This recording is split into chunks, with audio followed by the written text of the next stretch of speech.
कठीण वज्रास हे भेदू व्हायचे. या ओळीला अगदी संयुक्तिक असावं असे हे व्यक्तिमत्व आहे. सर समोरून जितके मऊ वाटतात, हॉस्पिटलमध्ये आम्ही अनुभवतो सरांचा कडकडपणा पण.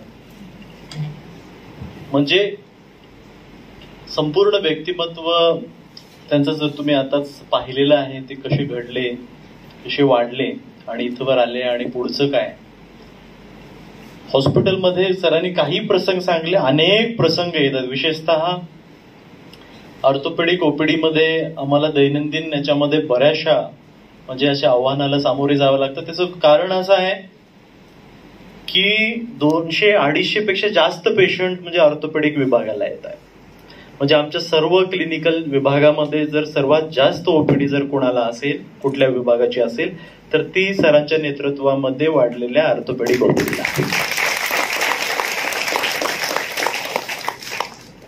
आणि सरांना तुम्हाला माहिती असावं की एक खूप छान उपक्रम आपल्याकडे घेतला होता स्वतःच्या पुढाकारांनीच, विहासा नावाचा. इथे तुमच्यापैकी किती जणांनी तो प्रोग्राम अटेंड केला मला माहिती नाही, पण ज्यांनी तो म्हणजे माझ्यासहित अनेक त्याच्यामध्ये त्या प्रोग्राम मध्ये सहभागी होते. ब्रह्मकुमारीचाच होता, म्हणजे values in health sciences, right sir. तर त्याच्यावरती सरांनी 2 दिवसाचा उपक्रम केला होता. त्यासाठी म्हणजे मुंबईवरून डॉक्टर सचिन परब, जे भारताच्या पूर्ण ब्रह्मकुमारीच्या मेडिकल विंगचे ते मुख्य होते, ते स्वतः जातीने येथे उपस्थित झाले. म्हणजे जसं या म्हणाल्या की सर एक हाडाचे डॉक्टर आहे, हाडाचे म्हणजे हाडाचे डॉक्टर आहे.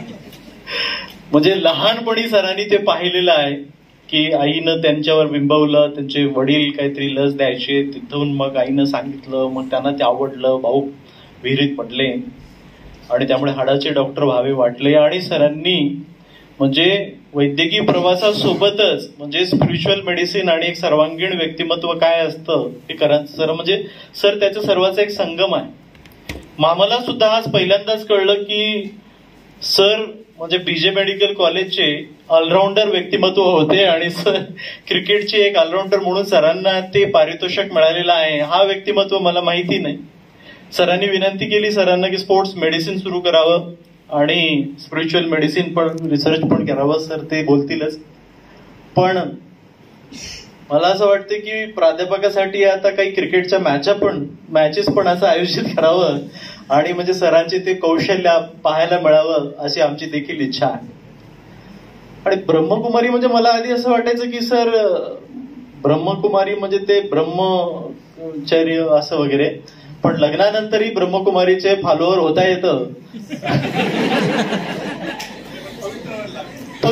अच्छा, लग्नानंतरही म्हणजे आहे आणि त्याचं काही हे नाही. आणि सगळ्यांनी राजयोगा मेडिटेशन करावं, सरांनी खूप छानपैकी ते सांगितलेलं आहे. आणि हॉस्पिटलला विशेषतः ज्यांना कोणाला क्लिनिकल ब्रँचेस मध्ये आहे त्यांच्यासाठी तर हे सगळं मेडिटेशन आणि स्पिरिच्युअलिटी मस्ट आहे. आणि सरांनी खूप छान आपल्याला सगळ्यांना संदेश दिलेला आहे.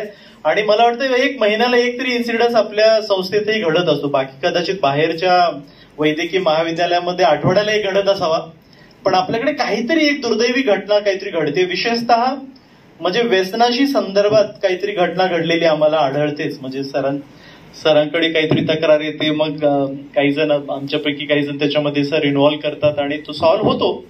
पण म्हणजे सरांनी सांगितलं की तुम्ही मेडिटेशन केलं तर म्हणजे त्या प्रकारच्या स्पिरिटच्या तिकडे न जाता स्पिरिच्युअलिटीकडे आपण जावं. हे खूप चांगला एक संदेश सरांनी दिलेला आहे. आणि सर तुम्ही म्हणजे इतकं मोठे काम करून देखील म्हणजे त्या फोटोवरती संभाषण करत असताना तुम्ही पाहिलं त्याचं क्रेडिट घेत नव्हतं. सरांनी कोपरगावामध्ये इतके ब्रह्मकुमारीचे सेंटर सुरू केले आणि सर म्हणत होते की सगळं दिदी चालवतात, ते करतात आणि मी फक्त सहयोग करतो. म्हणजे खऱ्या अर्थाने चालता बोलता योगी असून आपण फक्त सहयोगी आहे असं म्हणण्यासारखं हे मोठं व्यक्तिमत्व आम्ही आज इथं पाहिलंय, अनुभवलंय. आणि हीच खरंच तुमची मला प्रेरणा आहे सर.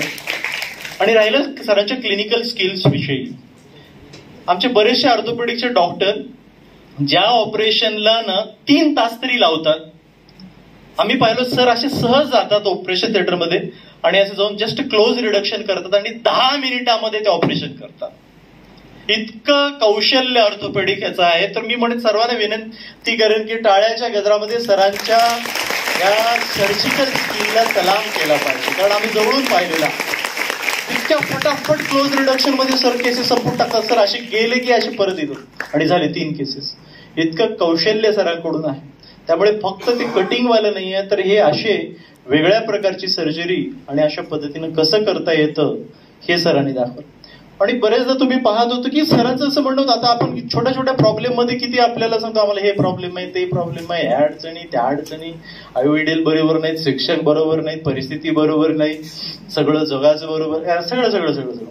पण त्यांच्या पूर्ण संभाषणात असं होतं, सर असं सांगत होते, इतक्या अडचणी एकीकडे सांगत होते. खरं तर म्हणजे 7वी 8वीला असताना आईवाने, म्हणजे घरी काही आर्थिक बाजूने MS झाल्यानंतर खिशामध्ये 1500 रुपये, तरी स्वतःचं हॉस्पिटलला संचिती यावं हे स्वप्न पाहणं. म्हणजे अशा अनेक आव्हानांना ते सामोरे जात होते. कितीतरी इन्सिडेन्सेस ते सांगत होते की ज्याच्यामध्ये कॉम्प्लिकेशन झाले होते.